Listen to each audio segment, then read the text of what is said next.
Welcome back, everybody. So today I want to talk a little bit about database and what do you say to those people, the people that you already know. The reason is that's a quick way to get to a paycheck, right? But what you say, how you say, when you say it, let's talk a little bit about that. Before we get to that, let's talk about your database. Hopefully you have a database. It's surprising to me how many realtors I talk to have their database up in here or on their phone, but they don't have a centralized location, consolidated list. Please start one on Excel if you don't have one. Excel spreadsheets are usable in CRMs, they're usable by printers. You can upload them almost anywhere. MailChimp, wherever you want. So an Excel spreadsheet makes a lot of sense. So start with that. Next up, so let's say you have a list of names. You got to segment them, A, B, C. The reason is your conversations are going to be very different between an A, a B, and a C, because you haven't earned the right to ask the questions that lead to a paycheck if they're not an A-lister or a B-lister, right? So my definition, A-lister is somebody, they know a lot of people and they've referred business to you. A B-lister is somebody who knows a lot of people but hasn't referred business to you. And a C-lister is pretty much everybody else. I keep it really simple. But then I want you to add another classification, a 1, 2, 3 classification. A number one is somebody that you call up and say, hey, Tom, how are you? And Tom knows who you are immediately. That's a number one. Number two is, hey, Tom, it's Mark. Hey, Mark, how are you? They know you because you said your name. Number three is somebody that you call up and say, hey, it's Mark Liesner. And they're like, there's a pause. And then they go, oh, hey, Mark, how are you doing, buddy? So that's a number 1, 2, 3. Again, the reason is an A1 conversation is different than a B3 conversation, right? The homework you do around an A, B, C, 1, 2, 3 is different for each one. So some of the B3s and B2s, you're going to have to do much more research into them to find commonality and to find reasons to talk to them and to not come off as a salesperson. Because the problem is most people will ask for the business too soon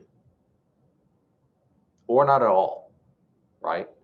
But if you're in the habit of asking for business, make sure you've earned the right to ask for the business. So now to the questions, what do you say, right? So let's say you're talking to people that are renters, you know them pretty well, or you know them a little bit, and the conversation goes to, do you have any plans for real estate?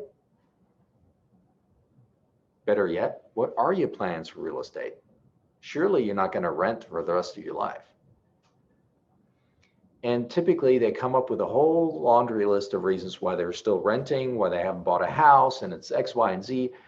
Don't get into an argument with them or a back and forth with them. Listen, write down the reasons why, and then 2, 3 days later, call them back and say to them, hey, I was thinking about our conversation. And then you mount a rebuttal. You go point by point that they gave you why they aren't buying yet, why they're not ready to buy yet. You rebuttal them each point a couple of days later. Okay, so it's still fresh in the memory and you're trying to nurture them. You're trying to empower them to make the right decision. Eventually they're going to buy a house. So you got to plant that seed and then let it germinate with your help. You got to keep watering it until it grows. Okay. If they own homes, and there's plenty of websites out there where you can, compare your database name to do they own property, right? So if you don't know that off the top of your head, you can definitely research that. You can even find out how much equity they have in the home, how long they've owned the home. Lots of good stuff out there that's basically free information. So those conversations are a little, almost identical in terms of the open-ended questions. What are your plans for your current home? What are your plans for real estate in the future?